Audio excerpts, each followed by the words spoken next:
Hey, what's up, you guys? This is Sean Dufossi with J&B Solar. I'm here to talk to you about the word rock drill. As you can see here, it's we call it a single point. It's a skid mounted word rock drill. We're using it to install screw piles, and these specific piles, we're doing a pre-drill. We're adding rock, and then we're torquing it to depth. So I'm going to show you all the little aspects of what we're doing here. And then if you guys have any questions or you want any more clarifications, go ahead and hit me up, and then I'll try to answer them as quickly as possible. So word rock drill, they make a really good unit. You can see here, you've got your Danfoss controls.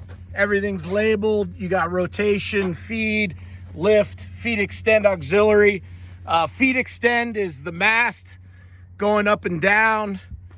Lift, it gives you this adjustability. So we'll say perpendicular to the skid steer. You use the skid steer controls to manage this tilt function. So it's really important that the operator and the drill operator communicate, because that makes everything go A-okay. So, of course, one of the most important things that you need to know about when operating one of these drills is you have to make sure you have the right skid steer.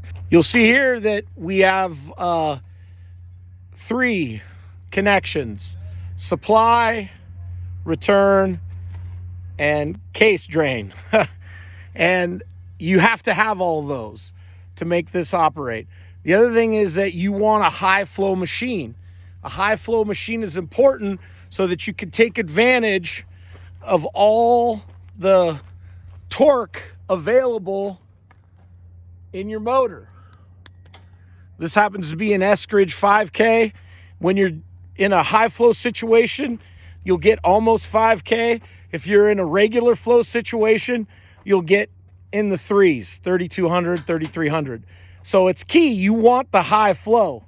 Secondly, in this skid steer, you need to know how to set up your auxiliary hydraulics on. That is the only way to do it. On this Bobcat, you go up to the upper panel, auxiliary, then you go to the control. You hit to the right, or you go thumb switch to the left, pull the trigger, you're good to go. Every machine is different. Not one single skid is exactly the same as the other.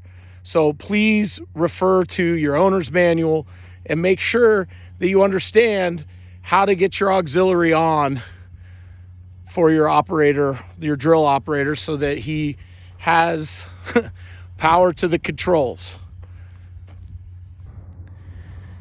So I want to introduce my good buddy Mark. Mark's going to walk you through exactly what I explained before, but you'll hear it from an operator as he's operating. So pay attention. And this is on a Bobcat T630. And like I said before, every single skid steer is different. Not any of them are exactly the same. They might have the same terminology, but it's in a different location. So pay attention. Thank you. This is Mark.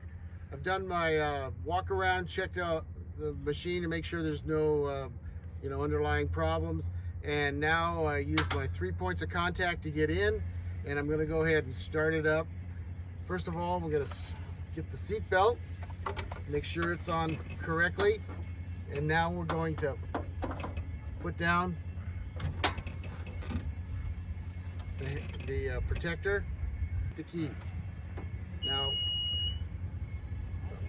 I'm going to pretend like it started, and the first thing we're going to do is we're going to go over here.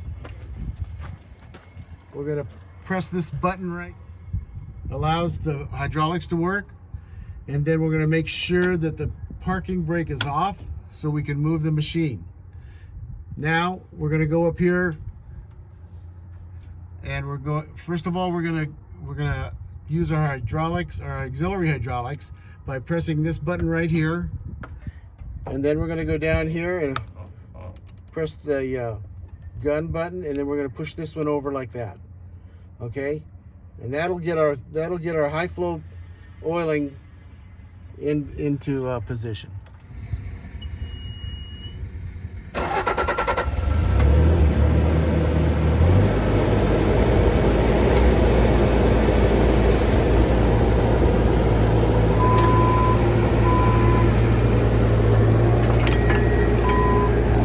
All right, so now he's in the machine. He's got it fired up. We've got hydros. You can see here by the system PSI, I've got that engaged. And so now the drill is ready to work. Now, the goal here, and I'll show you, you gotta have it up at a certain height, otherwise you'll be fighting it. So it's real key to get with your operator and understand, get your hand signals set. You'll see here. Now here's your feed extension. So we get that up. You'll see here we've got our bottom bracket and the tool that goes on top of the screw. The other thing to say, and this is a key thing, you can see here the operator, you want the operator to see where the work's being done. If the operator can't see it, you'll be fighting it the whole time. So getting it at the right height so the operator can see where the work's getting done is absolutely imperative.